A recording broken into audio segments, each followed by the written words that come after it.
근데 그러던 어느 날 제가 출혈이 있어가지고 정신을 못 차릴 만큼 아파하고 있었어요.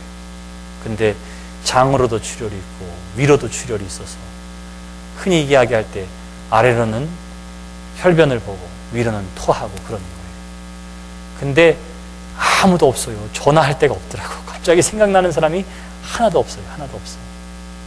침실에서 타일이 깔린 목욕탕까지 간신히 화장실에 기어가서 그리고는 그곳에 있다가 토하고 변을 보고 반복하다가 너무 아파서 그냥 왔다 갔다 하는 게 힘들어서 그 타일에 누워 있었던 적이 있습니다. 그렇게 있었어요. 근데 깜깜해지더라고요. 깜깜해지더라고요. 많이 배가 아프잖아요. 저는 이제는 아픔에 대해서도 좀 도가 통한 게 있어요. 그래가지고 어떻게 하냐면 제가 아프면 제가 저를 이렇게 바라볼 수 있어요.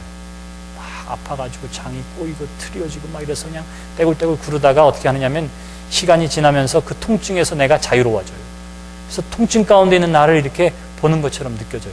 아, 이게 아프구나. 아, 30초만 더 버티면 좀 쉴 수 있겠구나. 이래요. 이래 가면서 하다가 점점 하는데 어떻게 됐느냐 하면 그러다가 그냥 정신을 잃은 거예요. 그때 그 아파하면서 야, 하나님 나를 좀 데려가셨으면 너무너무 좋을 텐데 이러한 생각을 하다가 잠이 들었습니다. 그냥 쓰러진 거예요. 그러다가 어떻게 깼느냐 하면 동현아 하나님이 이렇게 부르셔서 깼으면 간증거리도 있을 텐데 그런 음성은 하나도 안 들리고 보니까 햇살에 그냥 비춰와가지고 그냥 눈을 뜨게 된 거예요. 눈을 뜨게 된 겁니다. 뭐 극적으로 예수님의 음성을 들은 적도 없고 내가 너를 살려주마 이런 음성을 들은 적도 없어요. 그냥 눈을 뜨게 됐어요. 눈을 뜨게 됐습니다. 근데 신기하게 어떻게 보면 기운이 좀 나더라고요. 기운이. 제일 먼저 뭘 했는 줄 알았어요? 아이고 할렐루야 감사합니다. 이렇게 기도했으면 내가 그래도 목사예요 이렇게 얘기할 게 있을 텐데 기도도 안 나오고 그저 밑으로 내려가서 물부터 마셨어요. 하나님 감사합니다. 하나님이 나를 살려주셨군요. 이런 생각도 하나도 안 나더라고요.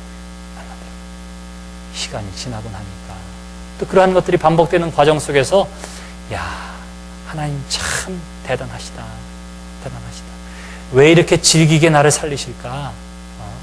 이런 생각 가운데 내가 빨리 사도 바울을 만나서 물어보고 싶은 게 있거든요. 하늘나라 가고 싶은 게 있고 다윗에 대해서 꼭 묻고 싶은 게 있거든요. 내가 만나서 물을 게 있어요. 빨리 가고 싶은 마음이 굴뚝 같아요. 그럼에도 불구하고 살리신 하나님의 뜻이 있다고 하는 사실을 점차 알고 알아갔을 때에 지금은 어떻게 하느냐면 그런 아픔이 있을 때에도 이것이 문제가 아니라 이런 생각을 해요. 내가 더 이상 아픈 것에 신경 쓰지 않으리라 이렇게 생각합니다. 이것보다 더 중요한 것이 있는데 그게 뭐냐면 하나님이 내게 주신 사명이에요. 그것에 충실할 것. 그러니까 지금도 하나님 나를 완전히 깨끗하게 고쳐주세요. 이런 말, 이런 기도 못해요. 하나님 앞에 미안해서. 여태까지 살게 하시고 여태까지 보게 하시고 경험해 주신 것들이 너무너무 많아서 받은 은혜가 너무 많아서 거기다 이것까지 해주세요 이러기에는 너무 미안하더라고요. 단지 하나 있습니다. 주님이 언제 불러주실지 모르지만 내가 목사로 세움받아서 이 일을 하는 데 있어서의 부족함만 없으면 나는 만족합니다. 나는 그것으로 충분해요. 그것이 저의 기도의 제목입니다.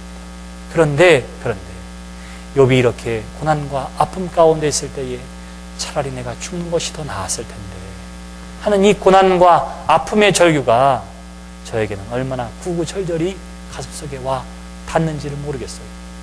모르겠습니다. 심지어는 이렇게 이야기할 때에 나로 하여금 하나님께서 생명은 연장시켜 주시지만 병은 병대로 갖게 하시고 자식은 다 내 앞에서 쫓아내고 재산도 다 없애버리고 그리고 내 아내도 떠나버리고 나의 미래에 대해서 생각할 수 있는 것 아무것도 없게 만들어 놓고는 그리고는 살려놓은 이유가 무엇입니까? 라고 하는 이 하나님에 대한 절규가 또한 우리의 마음 가운데 제 마음 가운데 울려나고 있는 거예요. 그 속에서 저는 욥을 바라보게 됩니다. 왜 욥을 바라보게 됐느냐 하면 욥이 마침내 어떻게 했다고요? 하나님의 지켜주심과 돌보심 가운데에 회복의 은혜와 은총을 경험하게 됩니다. 마침내 이 고난의 과정을 통해서 그저 조상들로부터 들었던 하나님에 대한 이야기가 아니라 직접 하나님을 만나 대면하고 하나님의 음성을 듣는 자리에까지 욥이 가게 된 거예요. 저는 여러분들에게 이 소망을 함께 품게 되기를 주님의 이름으로 기원합니다. 고난이 쉬운 것은 아니고요. 시험은 절대로 이것 끝에 뭐가 있겠구나 소망을 가지면서 룰루랄라 웃으면서 견딜 만한 것은 절대로 없습니다.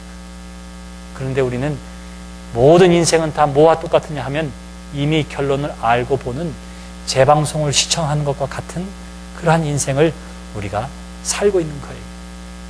우리가 기억해야 할 것, 욥의 이야기를 통해서 하나님께서 먼저 우리에게 알게 해주신 것, 고난의 밤이 아무리 깊고 어둡고 길지라도 마침내 복된 새벽은 우리에게 온다고 하는 사실을 하나님께서 우리에게 가르쳐주고 있는 것입니다. 욥의 이야기가 우리에게 그것을 증언해주고 있고요. 그렇기 때문에 우리가 지금 당하는 어려움과 혼란 가운데에서도 우리가 소망을 가질 수 있는 이유가 바로 거기에 있는 것입니다.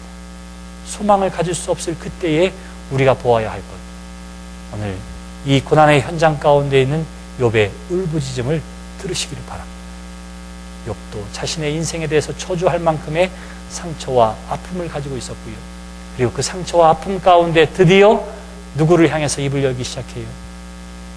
사람들을 향해서, 하나님을 향해서 드디어 입을 열기 시작한 거예요. 욥이 단 한 번도 지금까지의 인생 가운데 하나님에 대해서 직접적으로 대면하며 이야기하며 호소한 적은 없었을 것입니다. 그저 욥이 했던 기도라면 하나님 내 자녀들의 죄를 용서해 주세요. 하나님 나를 지켜주세요. 우리 가족들이 화목하게 잘 살게 해주세요. 이 정도의 1차적인 기도뿐이었지 자신의 내면으로부터 깊이 솟아나오는 울부짖음의 기도를 욥은 지금까지 드려본 적이 단 한 번도 없었을 것입니다. 그는 자신의 신앙의 문제를 가지고 하나님 앞에 고민하며 눈물을 흘리며 기도한 적이 이 고난의 현장까지 오기까지는 단 한 번도 있지를 않았을 거예요. 그는 그저 하나님을 잘 믿고 섬기면 하늘나라 가는 그것으로 만족했던 사람입니다. 어쩌면 욥은 그렇기 때문에 고난당하는 이웃에 대해서도 돌보지 못할 만큼의 사람이었을지도 몰라요. 사람들로부터 칭찬받고 사람들로부터 대단한 사람이라고는 일컬음받았을지 모르지만 육신의 질병 가운데, 자녀들의 문제 가운데에, 가정의 문제 가운데에, 관계의 문제 가운데, 질병의 문제 가운데 아파하고 상처받은 영혼들에 대해서는 욥은 그 아픔을 공유할 수도 없었고 알 수도 없었을 것입니다. 근데 욥이 비로소 그 고난의 현장 가운데 있을 때에 그는 하나님 앞에 자신의 문제를 가지고 부르짖기 시작했고요.